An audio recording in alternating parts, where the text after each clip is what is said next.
So if you're a Trekkie, you probably love the idea of piloting your own starship around the universe. Star Trek Online gives you a chance to do exactly that, but I am afraid that the news isn't all good. On one hand, you get to fly about in a cruiser, firing disruptor beams and torpedoes at Klingons and Gorn. On the other hand, the game itself is a mere shell. As fun as space combat can be, it's just not enough to carry an entire online RPG. The missions are tedious and rote, exploration is unfulfilling and uncovers absolutely no surprises, and the poor mission writing gives no sense of the wonderful human drama that makes Star Trek what it is. Star Trek Online is simple, easy, throwaway entertainment, which is probably not what you're looking for in an MMO. Hull integrity below 50%. If you've played Cryptic's previous games like Champions Online or City of Heroes, you won't be surprised by the extensive character creation. You've got a whole lot of races to choose from and can even customize an alien tune from scratch. The creation tool is fun and flexible to use, and you'll get to revisit it often in the game. That's because you'll hire officers that also function as away team members, and you'll get to name and customize them as well. And of course, you'll also customize your ships, starting from the simple one you get at the start to the powerful vessels you'll eventually pilot.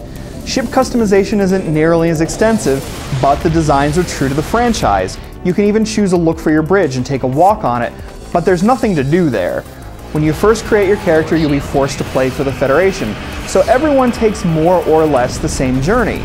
You'll eventually unlock the ability to play as a Klingon, but for now, there's no reason to. The Klingon side is clearly and completely unfinished, from the character creation to the way missions just simply disappear.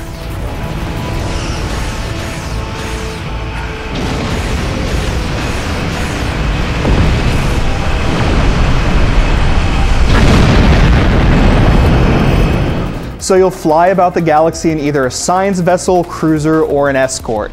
As you play, you'll get better ships, of course, but no matter which you choose, you'll soon find that the game's all about the space combat. Over time, you earn new skills for both you and your officers, and you get to outfit your vessel with everything from engines and shields to weapons and consoles. Space battles are all about maintaining your shields while whittling down your foes.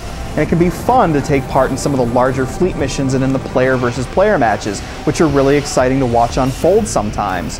But banging on your spacebar incessantly gets tiring over time, and those large-scale battles are not the norm.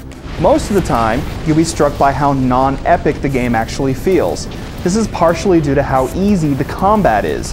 If you stick with activities geared for your level, Star Trek Online is just super simple to play. And there's no death penalty, so if you die, you just respawn. Therefore, there's no sense of tension, and the poorly written missions just enhance the blandness. You won't identify with any of the characters you meet, and there's no sense of human drama. Some great voiceovers by Leonard Nimoy add the right atmosphere, but the other bits of voice acting are just horrendous. Jim Pock, the Chancellor of the High Council, traded diplomacy for the tip of a blade. Only in battle, Jim Pock says, is a Klingon truly Klingon. You'll also fight on the ground, but ground battles are simply no good. You'll be accompanied by away team members, but they're absolute idiots, just running around and tumbling without much rhyme or reason. Enemies do much the same thing, so ground combat is a mess, and is even easier than space battles. There were some nice ideas here though, what with flanking damage and kits that you can equip that let you try different skills. But it's so incredibly clumsy you'll look forward to just finishing the ground missions. Not that combat is all that you do on the ground. Some missions have you beaming to the surface, running around for 10 minutes to press a few buttons or scan a few plants, and then you beam back up. And that's about as exciting as it sounds.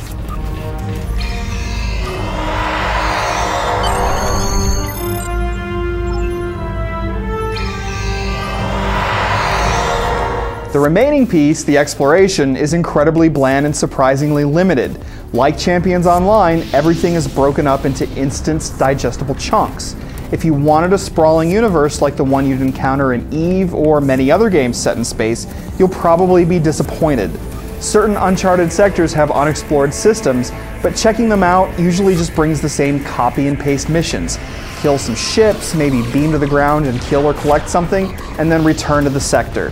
And that's the way of the entire game, really. It's very streamlined, which will appeal to Trekkies that want a quick fix and hang with buddies. But the downside is that Star Trek Online does just the bare minimum. and even that bare minimum has rough edges, like missions that don't work properly, and bugs relating to grouping and interface glitches. Par for the course for an online RPG at launch, but when a game is this thin, there's just not enough depth to compensate for the bugs. There is a decent sense of Star Trek atmosphere in the game. It comes from the epic music, the familiar sound effects, and the ships and races you know from the show and the films. Trekkies looking for some light ship combat will get some short-term enjoyment here, but Star Trek Online in no way lives up to the standards of the genre. It's slim and simple, and the space combat is fun in spurts, but the game is mediocre through and through. If you like online RPGs, this one is probably going to be too shallow to keep you interested for long. No matter which angle you look at it from, Star Trek Online is disappointing.